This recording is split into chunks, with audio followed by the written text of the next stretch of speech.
Daniel Canstrom argues against the notion of the development of the United States as a melting pot, a mosaic, or, as a more engaging metaphor puts it, a stir-fry. Rather, it is a history of the assertion, development, and refinement of centralized, well-focused, and often quite harsh government power subject to minimal judicial oversight. As Alanis Enciso insightfully explains in this important book, Mexico has not been immune to these one-sided, heroic narratives of inclusion and welcoming. While President Lázaro Cárdenas, 1934-40, paid ample lip service to championing his compatriots in the United States and aiding their return and reintegration into Mexico's society and economy, much of that rhetoric was meant to offset his attention to assisting Spanish refugees escaping Francisco Franco's overthrow of the Spanish Republic. Cárdenas's critics accused him of ignoring his own countrymen in favor of Spaniards seeking exile. Before Cárdenas, an anti-immigrant zeal permeated political discourse and action in the years following the Mexican Revolution, 1910-20. In 1927, for example, the government officially prohibited the immigration of blacks, Syrians, Lebanese, Armenians, Palestinians, Turks, Arabs, and Chinese in order to avoid mestizaje with them because, in general, they caused the degeneration of the raza. The struggles of the Depression caused Mexican elites to further subordinate the relatively small Afro-Mexican population and continue to restrict immigration of foreign blacks to Mexico until 1935. Although anti-black racism played roles in shaping Mexico's modern racialized discourses, an active xenophobia that had developed starting in the late 1800s was the most forceful example of racist practice in Mexico and epitomized the transborder nature of racialization in the first half of the 20th century.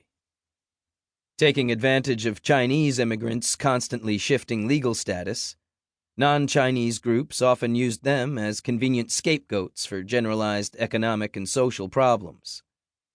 Scholars have argued that anti-Chinese movements and legislation in Mexico allowed the increasingly muscular Mexican state to flex its centralized power from Mexico City.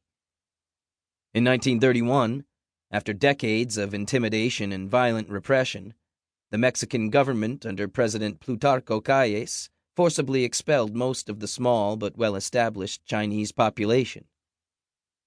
Given the current and persistent contentiousness surrounding the issues of Mexican migration to the United States, it is vital that we have historical studies that assess the development and impact of migratory trends and practices as they developed in Mexico. Social science researchers have provided us with excellent studies of contemporary migration from Mexico.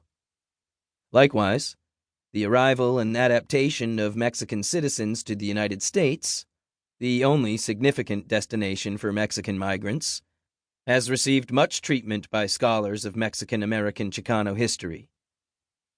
But the field still only has a few historical studies that examine the political contexts of the migrants' departure from Mexico. Up to 10% of its citizens left, comprising the world's largest sustained movement of migratory workers through the 20th century. They Should Stay There contributes to that much-needed historical perspective.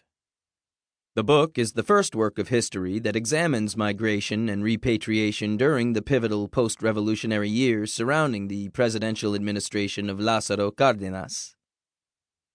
Starting in 1929, the Great Depression contributed to the forced migration of hundreds of thousands of ethnic Mexicans. Between 1930 and 1934, unemployment, hunger, deportations, raids, and xenophobia contributed to an unprecedented forced movement of men and women from the United States to Mexico. They Should Stay There examines the period following that mass exodus and the shifts in the social and economic situation of the Mexican community in the United States, U.S. immigration policy, and especially the varied and competing policies of state and federal government officials in Mexico toward their own foreign nationals.